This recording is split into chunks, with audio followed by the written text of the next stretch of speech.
Hello guys, শুভ সন্ধ্যা। সবাই কেমন আছো? আশা করি ভালো আছো, আমিও ভালো। তো তোমরা তো কইছিলাম যে আমরা এখানে রাম ঠাকুর আশ্রমের কীর্তন আরম্ভ হইতেছে। তো কালকে থেকে কীর্তন শুরু হইব। তো কীর্তন হচ্ছে 5 দিনের, শুক্রবারে ভোরে শেষ। তো তোমাদের একটা জিনিস দেখাই। এই দেখো, আমার এখানে 2টা শাড়ি।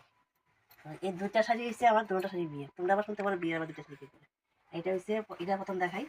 এটা হচ্ছে বেনারসি শাড়ি। এটা আমরা বাড়ির থেকে দিছে, মানে আমার ভাই দিছে। আর এটা হচ্ছে আমার হাজবেন্ড দিছে। তো শাড়িটা উল্টা করে বাস করানো, কারণ আমি শাড়ি উল্টা করে বাস করে রাখি। এই হচ্ছে তোমার ভাউয়ের জায়গাটা। এই দেখো, এটা হচ্ছে ভাউ। আর এই যে ভিতরের কাজটা এরকম। এই দেখো, এটা উল্টা করে বাস করানো। এটা হচ্ছে ব্লাউজ পিস, কিন্তু আমি কখনো ব্লাউজ পিস বানাইছি না, কাটছিও না। আমি এটি কালারে বানাইয়া ব্লাউজ নিয়ে নিছি এদিকে। আর আমার কাছে বড় শাড়ি পরতে ভালো লাগে, তো অনেকের বড় শাড়ি পরতে ভালো লাগে না। তো এই শাড়িটা তোমরা হয়তো দেখছো, আমি শিবের 14 দিন পরছিলাম। আর এই শাড়িটা, এটাও উল্টা করে বাস করানো, কারণ আমার সব শাড়ি উল্টা করে বাস করে রাখি। কারণ এই সব শাড়ি আমরা তারপর উল্টা করে বাস করি না। তো এটা হচ্ছে বেনারসি।